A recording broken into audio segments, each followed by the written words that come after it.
body, the base foundation, survival. Then you have, when an organism is healthy and well, then it wants to procreate. So sensuality is connected with our sense of, emotional support, which is the next chakra up. But there's some connection there, and also the procreation, to love and be loved, bringing other life forms in. And if you've raised children, you know the dynamics and love that can be experienced between father, children, mother, children.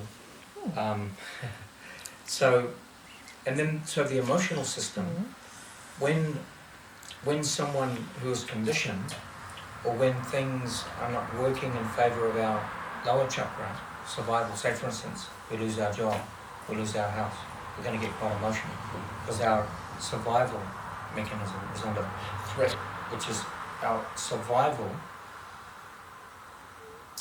umbilical cord, like the state supports, right? The job, the employer gives. So this is related to the base chakra, survival, money, house, roof over a roof over your head.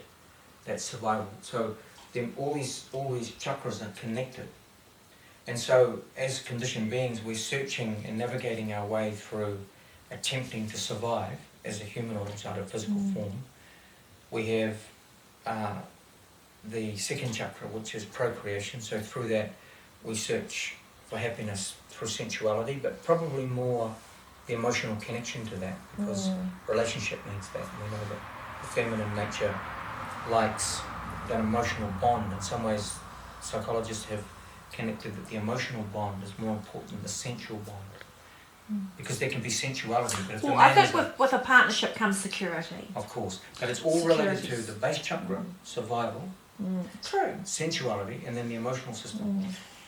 But what we're told in the ancient Vedas is that there are chakras beyond the emotional system: the heart chakra, the throat chakra, the third eye chakra, the eye chakra, and these chakras represent the 7 higher planetary systems. So the base chakra is the earthly planes, and then sensuality is rising up to the heavens in the emotional system. So happiness and our ability to nourish ourselves, the Vedas, the ancient knowledge, can teach us to go to higher states, that to awaken higher potential. That means that we don't have to be locked by the base, by the emotional, by the sensual. We can move into the heart. And we see that harmony is where we're loved and being loved, where we are loving and being loved. And connection with divinity, with the higher, ultimately must be the epitome of love. So part and parcels of love, searching for love. But when everyone is conditioned and in exploitation mode and running from the 3 base chakras, a lot of it is trade, it's survival. So the higher aspect of who and what we are isn't really being reflected unless the conditioning washes away. It's like you take a cat that's been abused, it's been damaged by the world and by the madness and disrespect and unkindness, and thrown out the road, out the car in a sack. And when you get it, if it's been abused, it will be offensive and hissing. Punches its back up. Exactly. But through love, through affection, so love is the harmoniser. So it's described in the Vedanta that Krishna consciousness, the divine spiritual current, is the harmoniser that awakens us, washes all that abuse away and that exploitation, not only within ourselves, but also anyone that we come in contact with.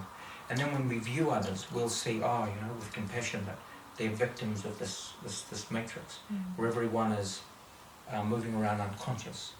So in the name of I want my pleasure, so I'll devour you, or, you're in my way, so I'm going to step on your head to get my promotion, out of survival. You see, there's no ethic.